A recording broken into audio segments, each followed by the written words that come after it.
Napoleon வந்து ஒரு தடவை பெரிய படையை கூட்டிட்டு போயிட்டு இருந்தாராம். எங்க ஆல்ப்ஸ் மலையை தாண்டி ஒரு நாடு, அந்த நாட்டை வந்து கைப்பற்றணும்னு சொல்லிட்டு பெரிய படை போகும்போது எதிர்க்க ஒரு வயசான பாட்டி வராங்க. பாட்டி கேட்குறாங்க, இத்தனை பேர் சேர்ந்துட்டு எங்க போறீங்க படையோடன்னு கேட்டா நெப்போலியன் சொல்லுவாரு, ஆல்ப்ஸ் மலையை தாண்டி ஒரு நாடு இருக்குது, அதை கைப்பற்ற போறோன்னா பாட்டி சொல்லுவாங்க, ஐயோ போயிடாதீங்க, போனவங்க யாரும் உயிரோட திரும்பி வந்ததில்லை, ஏன்னா அந்த மலையை தாண்டதுங்கிறது நிஜத்துல நடக்காது, அதனால திரும்பி போயிருங்க அப்படின்னு சொன்ன உடனே நெப்போலியன் குதிரையில் உட்கார்ந்துருந்தவர் எட்டி குதிச்சு வந்து, தாயே நான் வந்து முடிவு பண்ணியிருக்கிறேன், தைரியமா போறேன், நிச்சயமா இதனால சாதிக்க முடியும்னு நினைக்கிறேன், என்னை ஆசீர்வாதம் பண்ணுன்னு கேட்கும்போது அந்த பாட்டிக்கு தோணுதான், இவ்வளவு உறுதியா சொல்றாரு, இவர் ஆசீர்வாதம் பண்ணி அனுப்பலான்னு சொல்லிட்டு அந்த பாட்டி ஆசீர்வாதம் பண்ணிட்டு போயிடுறாங்க. ஆனா இவங்க பேசிட்டு இருந்ததை வந்து அந்த படை வீரர்கள் எல்லாம் கேட்டுடுறாங்க. அவங்களுக்கு டிமோட்டிவேட் ஆகி அவங்கெல்லாம் உபதளபதிகள் கிட்ட சொல்றாங்க, இது அவசியமா, போகணுமா, இப்படி உயிரை பயணம் வச்சு அங்கே போகிறது அவசியமா அப்படி கேட்குறாங்க.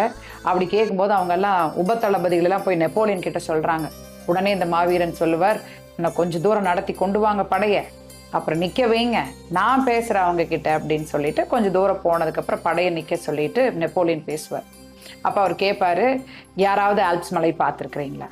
அப்போ இவ்வளோ தூரம் வந்துட்டோம், முதல்ல போய் ஆல்ப்ஸ் மலை பார்ப்போம், பார்த்துட்டு முடியுமா முடியாதான்னு நம்ம முடிவு பண்ணலாம், பார்க்கறதுக்கு முன்னாடியே நம்ம ஏன் வந்து முடிவு பண்ணணும்னா வீரர்களும் ஆமாம் கரெக்டு, இவ்வளோ தூரம் வந்துட்டோம், அந்த மலையை பார்த்துடலாமே அப்படின்னு சொல்லிட்டு எல்லாம் நடந்து போகிறாங்க.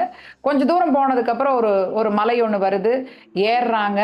ஏறும்போது நிறைய சிரமப்படுறாங்க. ஆனாலும் நெப்போலியன் தொடர்ந்து அவங்களுக்கு ஊக்கம் கொடுக்குறாரு, பேசி கீசி எல்லாம் பண்ணி அந்த பக்கம் வந்துடுறாங்க. வந்து கொஞ்சம் தூரம் போயிட்டு இருக்கும்போது அந்த வீரர்கள்லாம் கேட்குறாங்க, இன்னும் எவ்வளோ தூரம் போகணும் ஆல்ப்ஸ் மலைக்கு அப்படின்னு. அப்போ நெப்போலியன் சிரிச்சுட்டே சொல்லுவாரு, இப்போ தாண்டி வந்தீங்களே அதுதான் ஆல்ப்ஸ் மலை அப்படின்னு சொல்லுவார். அப்போ மன தைரியமும் மனசுல வந்து முடியும் அப்படிங்கிற எண்ணமும் தான் அந்த வீரர்களை வந்து இவர் ஊக்குவிச்சதுல அவங்க எல்லாம் வந்து அதை பண்ணினாங்க. அந்த கதையோட கரு மனசு வச்சா முடியும் அப்படிங்கிறது தான், மனம் இருந்தால் மார்க்கம் உண்டு. ஆனா அதை நம்ம குழந்தைங்க கிட்ட சொல்ல வேண்டியதில்லை, கதையா சொல்லி நிறுத்திட்டாலே அந்த குழந்தைங்களுக்கு புரியும்.